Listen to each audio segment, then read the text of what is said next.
Ayuha, selamat datang di MYO Podcast. Jadi di sore hari yang hangat ini ya ditemani oleh kicauan burung, pohon-pohon, tanaman-tanaman dan sedikit percikan-percikan air ya, menandakan nuansa alam ya sebenarnya ya.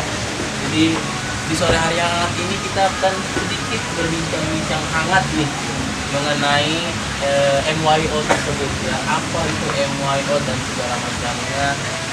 Dan kebetulan kita udah bersama sama founder of MYO itu sendiri ya, yaitu Kak Syakil. Assalamualaikum Kak Syakil. Waalaikumsalam. Waalaikumsalam. Alhamdulillah. Sehat ya, mantap. Jadi kebetulan udah ada Kak Syakil, langsung aja nih sebelumnya kita tanya dulu nih biografi Kak Syakil ya. Nama asli siapa? Syakil Alif Yanto.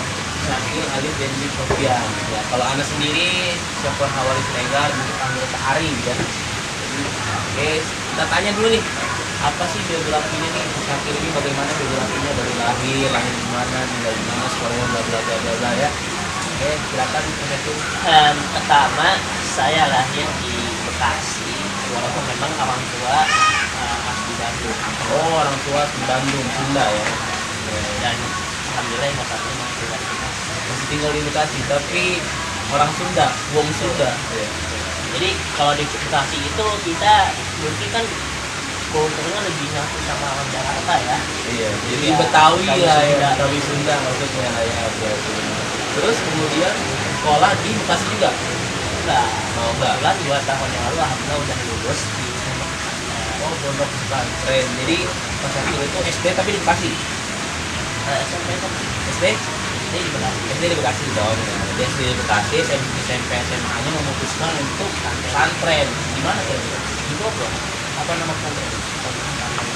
Oh, pondok pesantren apa? Sama, dia juga di situ. Wah, bener juga ya. Dia juga di situ tuh.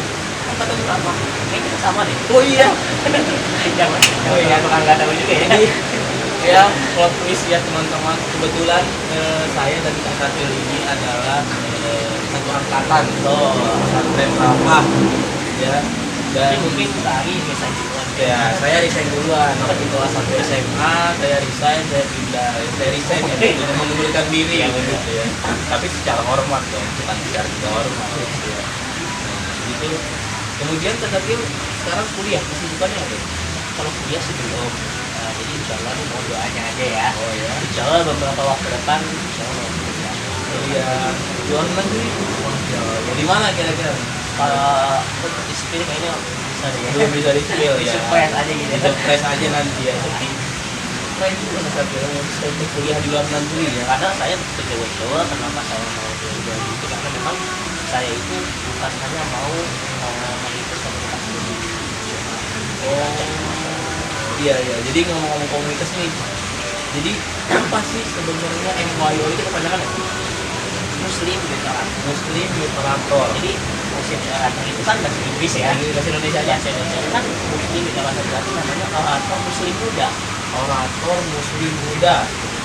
Jadi di sini tuh komunitas yang mewadahi orang-orang pendakwah dari kaum milenial, Kaum milenial. Jadi targetnya itu kaum milenial. kaum milenial memang mereka itu menganut Islam juga. Ya pasti.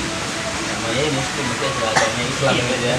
Masa kamu Tapi insya Allah konten kita ini konten kita ini bukan hanya untuk kalangan muslim saja, tapi insya Allah kita akan bisa mengedukasi bukan dari dengan agama-agama lain gitu. agama lain. Karena kita bukan hanya menekankan prinsip kehidupan Islam, tapi kita juga menekankan prinsip kehidupan bermasyarakat. Bersosialisasi, karena kita bersosialisasi kan nggak cuma sama Muslim, yang non Muslim juga kan kita bersosialisasi. Kamu minawal dan harus menanas gitu ya. Jadi kira-kira apa nih tujuannya didirikan MYO dan apa harapan Kak Syakil kepada MYO? Pertama sebenarnya sih awal-awal ya, saya itu Kita memang dulu dong, cerita dari awal gimana nih bisa terbesit awal-awal mau bikin MYO. iya betul. Jadi memang awal-awal kan saya dulu pas di kesana itu memang sangat suka banget public speaking. Pidato. Nah, karena dengan kecintaan saya yang sangat kuat dengan dunia itu, saya punya cita-cita suatu yang menjadi dunia saat ke depan nanti ingin membuat sekolah public speaking. Sekolah public speaking artinya yang mengajarkan bagaimana cara speak up gitu ya. Speak up yang baik. Jadi ya. Tapi karena saya ini kan belum apa ya, maksudnya masih belajar juga. Jadi saya berpikir perlu ada hal yang sekiranya kita kecil. Jadi akhirnya kita buat komunitas. Gitu. Kan komunitas ini kan diisi sama anak-anak muda ya, jadi diisi sama teman-teman kita, sama apa ya, sahabat-sahabat kita. Jadi insya Allah agar bisa mereka speak up gitu ya. Karena sekarang kalau menurut Ane sendiri banyak zaman sekarang ada muda-muda itu dia tahu apa yang terjadi, dia tahu apa yang telah terjadi, tapi dia tahu mana yang salah, mana yang benar, tapi dia nggak berani speak up dan tidak mau mengamalkan. Karena kalau speak up kayaknya kalau speak up ya kita bisa ngomong gitu. Tapi kalau kita diamalnya apa daya? Benar nggak sih? Kayak misalkan kita belajar tentang sholat, ya kan? Jadi kita bisa bilang, oh sholat itu tiang agama, gitu kan? Ayo kita sholat, kita ajak teman-teman kita buat sholat, gitu kan? Tapi amalannya itu yang kita sebagai tanda tanya besar. Apalagi saya sendiri juga termasuk orang yang kadang juga suka lalai gitu kan ya.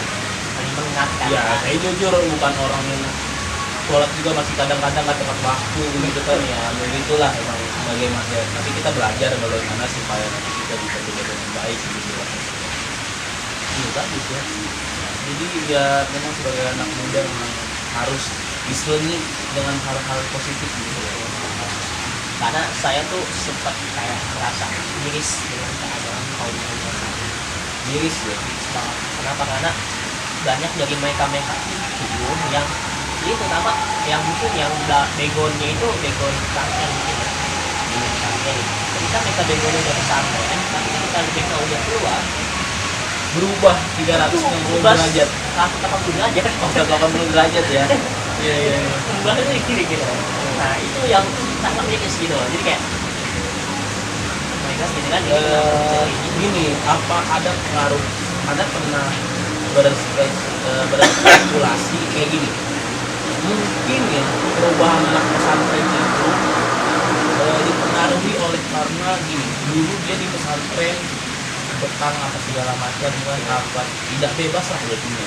Setelah dia keluar dia merasakan kebebasan, akhirnya semuanya mau dicoba, lolos semuanya. Itu menurut pendapat kamu? Nah, ini yang perlu kita perbaiki. Nah, makanya kenapa kita buat komunitas itu ada. Iya. Gitu loh. Jadi agar mendapat lingkungan yang positif gitu ya. Jadi komunitas ini bukan sebagai komunitas yang kontroversial, maksudnya artinya ini bakal merusak lingkungan pemuda gitu, bukan. Tapi ini malah kita meminimalisir hal yang tidak kita inginkan. Jadi ayolah kita ajak teman-teman kita buat masuk gitu kan, buat speak up, buat mengamalkan hal-hal yang perlu kita perbaiki. Ya karena betul Anda juga termasuk orang yang gampang banget terpengaruh lingkungan ya. Mungkin di sini banyak teman-teman sekalian, sobat-sobat MYO yang mungkin sama Ana ya. Jadi gampang yang namanya terbawa lingkungan. Kadang kita berbaur dengan lingkungan ini, kita kayak ikut jadinya. Makanya dulu waktu di pesantren sedang pernah tuh kita diajarin kayak bertemanlah dengan tukang parfum gitu kan, agar Anda tercipat baunya gitu kan. Dan kalau Anda berteman dengan orang jahat, ya Anda jadi jahat gitu kan. Ya, salah satu tujuan utama kita sih buat.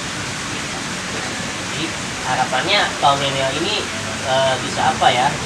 Ya bukan mendakwah juga sih. Jadi kayak macam orang aja atau orang milenial aja gitu. Jadi kita bisa membedakan pendapat yang berbeda sama orang. Ya karena sekarang ini kita kekurangan banget orang yang bisa berpendapat, bisa speak up di publik. Karena menurut Anda udah banyak banget nih konflik-konflik yang terjadi di negara kita ini kan? Karena ya itu mungkin tidak ada yang berani berpendapat, apalagi dari kaum milenial gitu kan. Memang ada memang sebagian yang berpendapat, tapi kan kalau kita orangnya banyak gitu kan, yang berpendapat sedikit kan cuma